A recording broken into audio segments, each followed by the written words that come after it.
औरतों से ना बहुत सारी चीज़ें ये भी कहा जाती है कि आपको बैलेंस करना होगा। आपने मदरहुड का जिक्र किया, माँ बनी है, ऐसा होता है कि अब तो आपको बैलेंस करना होगा। अच्छा, ये बैलेंस वर्ड आपको कितना चुभता है या फिर आप उसको किस तरह से, किस नज़रिए से देखते हो? देखिए, बैलेंस तो हम सबको करना पड़ता है। हम ऐसी पृथ्वी का हिस्सा है जो हमेशा गोल गोल घूमती रहती है। ग्रेविटी हमें बैलेंस में रखती है। तो आपकी जड़ें जितनी मजबूत हो, आपके परिवार आपको जिस तरह के संस्कार दें, आप अपनी संस्कृति से कितना जुड़े रहें, वो आपको बैलेंस देता है, वो आपको स्ट्रेंथ देता है। और मदरहुड की आपने बात की, करीब मैंने 1.5 साल का आराम किया है माँ बनने के बाद। मैं प्रोडक्शन के काम करती थी, लिखने पढ़ने इवेंट्स के काम करती थी, पर मैं बतौर एक्ट्रेस मैं मेंटली तैयार नहीं थी। फिजिकली तो खैर सब लोग बात करते हैं, पोस्ट बेबी बॉडी, ये रिवेंज बॉड, ये वो जो सोशल मीडिया का जार्गन हम लोगों पे थोपा जाता है। पर मैंने वक्त लिया क्योंकि मुझे लगा कि मेरे माइंड, मेरे बॉडी को हील करने के लिए वो वक्त चाहिए। मैं बिल्कुल चाहूँगी कि हमारे देश में हम इतने समृद्ध हो जाएं कि हर औरत जो बच्चा पैदा करे वो 1 साल की मैटरनिटी लीव ले सके। पहले अपने शरीर का पोषण करे, फिर अपने दिमाग को शांत करे, पोस्टपार्टम से अच्छी तरह से निकल पाए। मैं चाहूँगी कि मर्द भी अगर चाहें तो वो बोले कि मैं 3 महीने अपने नवजात शिशु के साथ रहना चाहता हूँ, क्योंकि क्या है कोई इस कमरे में जो माँ की कोख से ना आया हो? तो जहाँ से हम लोग आए हम उसकी कदर करनी चाहिए। मदरहुड कितना बदला है ऋचा को? अभी 1.5 साल हुआ है, कुछ ऐसा बदलाव जो शेयर करना चाहिए हमारे साथ? जी, बहुत मुझ में बहुत पेशेंस आई है, मेरा गुस्सा काफ़ी कम हो गया है।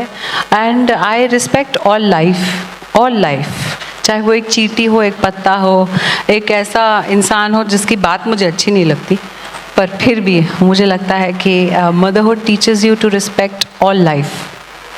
आप तो काफ़ी फियरलेसली इस इंडस्ट्री से भी जुड़ी है और दुनिया से भी जुड़ी है। अब बेटी की माँ हो, कभी कभी डर लगता है कि बेटी इस दुनिया में आई है, किस तरह की चीज़ें होगी, मैं इसको क्या सिखाऊंगी, कैसे इसको मैं इसको कैसे फियरलेस बनाऊंगी? देखिए, बिल्कुल संस्कृति की ही बात की जाए तो मैं अपनी बेटी को ये बताऊंगी, बेटी तुम अन्नपूर्णा हो, पर तुम शक्ति भी हो, तुम दुर्गा भी हो, तुम काली भी हो। और काली माँ का चित्र दिखाऊंगी जिसमें उनके हाथ में महिषासुर का सर है, उनके पैरों में उनके पति एक ईगो का फॉर्म लेके लेटे हैं, उनकी ज़बान पे खून है। और मैं उनको ये भी बताऊंगी कि दुनिया की हर कल्चर में ऐसी गॉडेस आपको नहीं मिलेगी। क्या वजह है कि हिंदुस्तान में मिलती है? अगर मिलती है तो उससे प्रेरणा लो, उससे शक्ति लो। ये मत समझो कि हिंसा जो है वो एक ऐसी चीज़ है जो सिर्फ फिज़िकल हो या सिर्फ आदमी के कंट्रोल में हो। तो मुझे ऐसा लगता है कि मेरी इंस्पिरेशन माँ काली हैं, भैरवी हैं, भवानी हैं। मैं अपनी बेटी को भी दूंगी, क्यों नहीं दूंगी? और मुझे भी डर लगता है, अब सिर्फ बेटी की माँ नहीं, बेटा बेटी कोई सुरक्षित नहीं है जब वो छोटे होते हैं। कितने बच्चे गायब होते हैं, हम कैसी कैसी चीज़ें अखबारों में पढ़ते हैं। तो these are all signs of a sickness in society, we have to tackle that sickness. मैं चाहूँगी कि एक दिन ऐसा आए कि जो रेप पीड़िता का हम नाम ब्लर करते हैं, उनकी आइडेंटिटी छुपाते हैं, क्यों? उनकी गलती थी क्या? नहीं, आदमियों की करनी चाहिए, हु लॉस्ट कंट्रोल, आदमियों की करनी चाहिए जिनसे ये गलती हुई है। और आज नहीं तो कल ऐसा दिन आएगा जब इस देश के या दुनिया के पुरुषों को ये समझ में आएगा कि वो जो ये कर रहे हैं वो कहीं किसी काली को जन्म ना दे दें, क्योंकि फिर काली वो तांडव ही होगा फिर जब होगा। तो इस चीज़ के लिए हमें ध्यान रखना चाहिए इस बात का।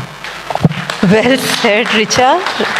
ऋचा आप प्रोड्यूसर भी है, बताना चाहेगी ये प्रोड्यूसर, एज अ प्रोड्यूसर कब सोचा कि अब मुझे इस बिहाइंड द कैमरा जाना चाहिए, और किस तरह की स्टोरीज, किस तरह की कहानी जो आपको लगता है कि आपको शायद बतौर एक्टर नहीं मिला हो, लेकिन अब प्रोड्यूसर बनी हो तो मैं ज़रूर ये जॉनर को सोसाइटी के सामने ले आऊँगी? जी हाँ, बतौर एक्टर तो बहुत कुछ हो जाता है। अब देखिए, बतौर एक्टर आप फिल्म इंडस्ट्री से बिलोंग नहीं करते, हम तो बम्बई से ही बिलोंग नहीं करते।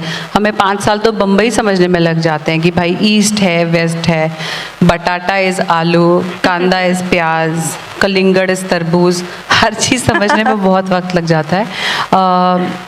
और मैंने अपनी शर्तों पे ही काम किया। जो मुझे पसंद नहीं आया वो मैंने नहीं किया, जो मुझे पसंद आया पर उसमें बहुत रिस्क था वो भी मैंने किया।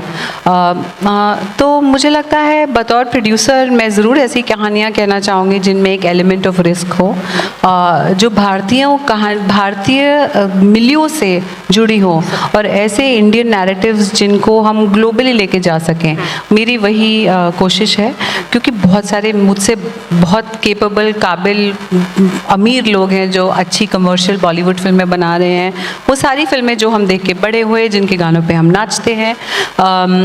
तो मैं कुछ अलग करना चाहूँगी, इसलिए मैंने girls will be girls produce की थी। उसको सनडांस में भी अवार्ड मिला, उसको काफ़ी सराहा गया दुनिया में। ये हमें बताया गया कि हमें नहीं पता था कि इंडिया में भी लोग इंग्लिश में बात करते हैं। हमें नहीं पता था कि इंडिया में सिर्फ हम जो दुख की कहानियाँ देते हैं, जिसको हम फिल्म मेकर्स बोलते हैं पॉवर्टी पॉर्न, उससे आगे का भी कोई परिप्रेक्ष्य हो सकता है, कोई कहानी हो सकती है। तो जब हम सॉफ्ट पावर की, अभी referring to the previous session, जब हम उसकी भी बात करते हैं, हमारे लिए ये भी ज़रूरी है कि वेस्ट हम पे ये ना थोपे कि यहाँ स्नेक चार्मर्स हैं। अभी कुछ समय पहले की बात है, मैं एक मेरी मित्र हैं और सहेली है किसी दूसरे देश की, सब कुछ अच्छा हो गया, बातचीत कर रही थी, बोलती but where do you keep your elephant.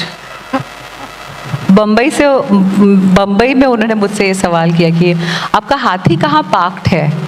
तो मुझे लगा कि अब मैंने उनको कहा कि आपको बहुत ज़्यादा अपडेशन की ज़रूरत है, आपको अपडेट करने की ज़रूरत है अपनी जनरल नॉलेज को। आप देखिए दुनिया में सत्या नडेला और सुंदर पिचाई कहाँ से है, अजय बांगा कहाँ से है, इंदिरा नूई कहाँ से हैं। तो मैं इस चीज़ को भी अपना कर्तव्य समझती हूँ कि इस तरह के नैरेटिव को भी चैलेंज किया जाए, जो यूरोपियंस या अंग्रेज़ हम पे थोपते हैं। पहले तो उनके पास कोई पैसा नहीं है, हमारा लूट के उन्होंने अपना देश बनाया। कभी लंदन घूम लीजिए, हर बिल्डिंग की डेट देख लीजिए, बिल्डिंग देख लीजिए कि कब बनी है। अगर 1757 के बाद बनी है, यू कैन ले क्लेम टू इट।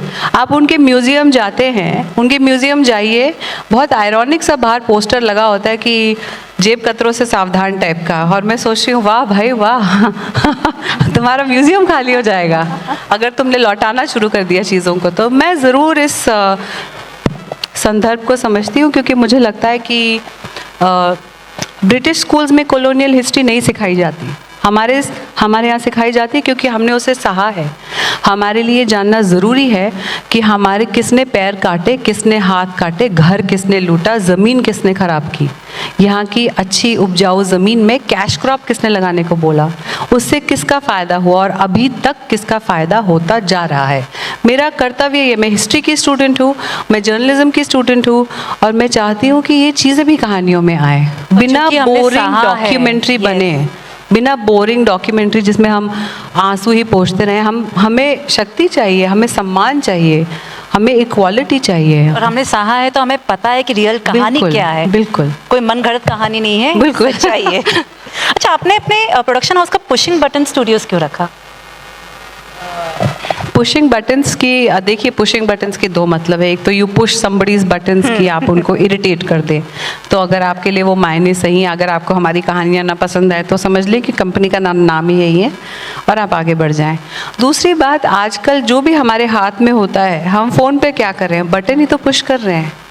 तो किसी भी चीज़ में आगे बढ़ने के लिए हमें बटन ही पुश करना पड़ता है, चाहे वो लिफ्ट का बटन हो, चाहे वो टाइपराइटर का बटन हो, चाहे वो फ़ोन का बटन हो।